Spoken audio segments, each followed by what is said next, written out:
Hello बच्चों, let's read the question. The question is, if a particle is moving along a straight line with increasing speed, then तो आपको चार option दे रखे हैं और आपको बताना है कि चारों ऑप्शन में से कौन सा ऑप्शन जो है वो करेक्ट है।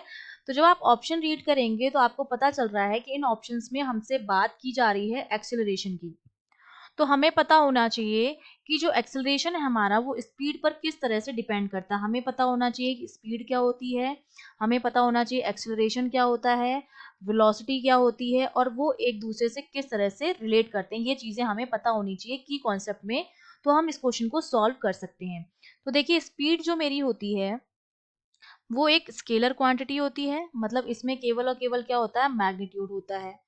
एक्सेलरेशन की अगर मैं बात करूं तो ये मेरा क्या होता है, एक्सेलरेशन जो होता है वो dv अपॉन dt के बराबर होता है, rate of change of velocity. और वेलोसिटी जो मेरी होती है वो एक वेक्टर क्वांटिटी होती है। अगर स्पीड की बात करूं तो ये तो मेरी होती है डिस्टेंस अपॉन टाइम के बराबर। और अगर मैं वेलोसिटी की बात करूं, ये वेक्टर क्वांटिटी होती है जिसमें मैग्नीट्यूड के साथ साथ क्या होता है, डायरेक्शन भी होती है। और ये हमारा क्या हो जाता है, डिस्प्लेसमेंट अपॉन टाइम के बराबर हो जाता है। ठीक है, तो अब हमसे कहा जा रहा है कि हमारा जो मोशन है वो एक स्ट्रेट लाइन मोशन है। इस तरह से मोशन हो रहा है, स्ट्रेट लाइन मोशन हो रहा है। अगर स्ट्रेट लाइन मोशन है, इसका मतलब डायरेक्शन जो हमारा वन डायमेंशनल मोशन है, वन डायमेंशनल मोशन है, इसका मतलब वेलोसिटी की जो डायरेक्शन है वो स्पीड की डायरेक्शन में। हमसे कहा जा रहा है स्पीड बढ़ रही है। सपोज इस पॉइंट पर हमारी स्पीड 5 मीटर पर सेकेंड थी और यहाँ पर आकर अब स्पीड 6 मीटर पर सेकेंड हो गई, फिर इस तरह से आगे आगे बढ़ती जा रही है। हम जानते हैं कि जो मेरी वेलोसिटी होती है वो हमारी क्या होती है, स्पीड इंटू एन बार। ठीक है, ये होती है, ये एन बार जो होता है वो हमारी क्या होती है, डायरेक्शन ऑफ मोशन होती है।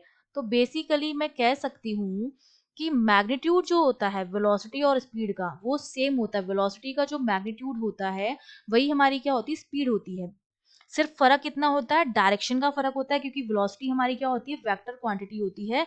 अगर इसमें से मैं डायरेक्शन को हटा लूं, सिर्फ मैग्नीट्यूड बचेगा, तो वो मेरा क्या हो जाएगा, स्पीड के बराबर हो जाएगा। अब ये स्ट्रेट लाइन मोशन है, वन डायमेंशनल मोशन है, तो डायरेक्शन तो चेंज हो नहीं रही है, नॉट चेंज। तो इसका मतलब अगर मेरी स्पीड बढ़ रही है तो मेरी वेलोसिटी भी क्या हो रही होगी, बढ़ रही होगी। ठीक है, क्योंकि डायरेक्शन तो चेंज हो नहीं रही है, स्ट्रेट लाइन मोशन है, उसी लाइन में मूव कर रहा है। ये चीज हमें समझ में आ गई है। अब अगर मेरी वेलोसिटी बढ़ रही है टाइम के साथ, तो मेरा जो एक्सेलरेशन होगा dv अपॉन dt वो मेरा क्या आएगा, पॉजिटिव आएगा। ठीक है, तो इसका मतलब इस केस के लिए मेरा एक्सेलरेशन जो है वो हमेशा क्या आना चाहिए, पॉजिटिव आना चाहिए। क्योंकि अगर एक्सेलरेशन नेगेटिव होगा, नेगेटिव एक्सेलरेशन का मतलब है मोशन इस डायरेक्शन में हो रहा है और एक्सेलरेशन इस डायरेक्शन में है। ठीक है, वेलोसिटी के अपोजिट डायरेक्शन में अगर एक्सेलरेशन है तो वो क्या करेगा, वेलोसिटी को भी इसी डायरेक्शन में लाने की कोशिश करेगा, है ना। और अगर इस डायरेक्शन में वेलोसिटी को लाने की कोशिश करेगा तो हमारी जो स्पीड या वेलोसिटी होगी वो डिक्रीज होने लगेगी, जबकि क्वेश्चन में कहा जा रहा है कि हमारी स्पीड जो हो रही है वो इंक्रीज हो रही है। तो एक्सेलरेशन हमारा नेगेटिव तो नहीं हो सकता, तो फर्स्ट ऑप्शन हमारा हो गया गलत। सेकेंड ऑप्शन है, it's acceleration may be decreasing. इसका एक्सेलरेशन जो है वो डिक्रीज हो सकता है, मतलब ए की वैल्यू 0 से तो ज़्यादा होनी चाहिए, लेकिन अगर घट भी रही है तो पॉजिटिव में घटनी चाहिए। अगर एक्सेलरेशन मेरा घटने के टाइम पे भी जैसे पहले हमारा एक्सेलरेशन जो था 5 मीटर पर सेकंड स्क्वायर था, फिर 5 से 4.5 मीटर पर सेकंड स्क्वायर हो गया, लेकिन अभी भी पॉजिटिव है।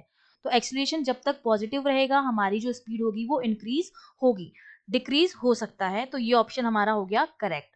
थर्ड ऑप्शन है, इट्स एक्सेलरेशन इज पॉजिटिव, वो तो है ही, क्योंकि पॉजिटिव होना जरूरी है एक्सेलरेशन का अगर मुझे स्पीड बढ़ानी है तो हमारा both second and third option क्या हो जाएगा, करेक्ट हो जाएगा। तो फोर्थ ऑप्शन हमारा क्या हो गया, करेक्ट हो गया। I hope you understood well, all the best.